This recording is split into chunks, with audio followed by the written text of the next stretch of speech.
Kranti, doctor, ചിന്നന്റെ 2 കിഡ്നിയും വീക്കാണ്. Medicine കൊണ്ട് ഇനി ശരിയാവില്ല. ഡയാലിസിസ് ചെയ്യണം.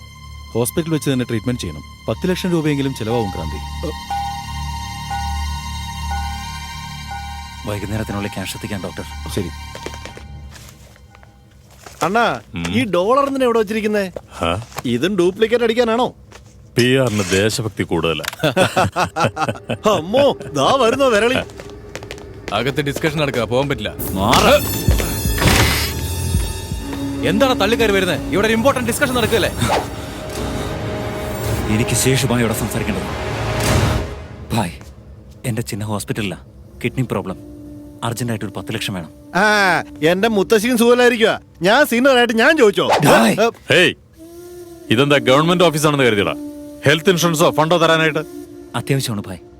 അവന്റെ ജീവൻ പോകുന്ന കാര്യം. പോട്ടെ, അനാഥരിൽ ഒരുത്തൻ പോകുന്നു, അത്രേ ഉള്ളൂ. ചെലവ് കുറയില്ലേ?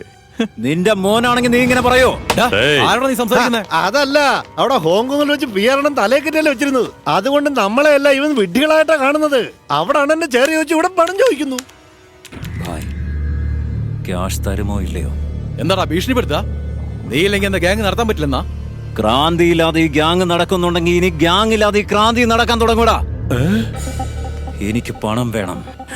പുറത്ത് ഇവനെ ഗ്യാങ്ങിന്ന് പുറത്താക്കി. Throw him out.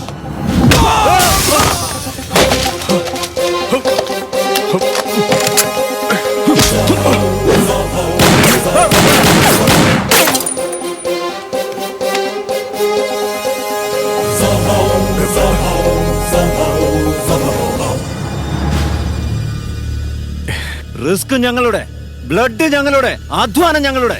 ഞങ്ങളെ മുതലെടുത്ത് കോടികൾ സമ്പാദിച്ചിട്ട് ഒരു സഹായം ചോദിച്ചപ്പോ, എടാ ആസിന്റെ, മര്യാദയ്ക്ക് ആ ക്യാഷ് മുഴുവൻ എടുത്ത് സ്യൂട്ട് കേസിൽ വെക്ക്. 10 ലക്ഷം ഉണ്ടാവണം. എന്നാ സമയം തരണം? ഇല്ലെങ്കിൽ ഇവന്റെ തലച്ചോറ് കാക്ക കൊത്തും. ചെയ്യരുത്. ഇത് കൂടുതലുണ്ടെങ്കിലേ ഉള്ളൂ. വാടാ, വരാൻ.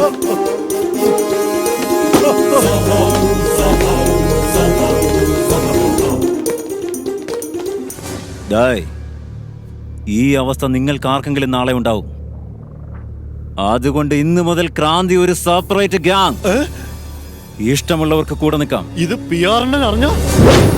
PR അല്ല, അവന്റെ അപ്പം വന്നാലും ഒന്നും ചെയ്യാൻ കഴിയില്ല.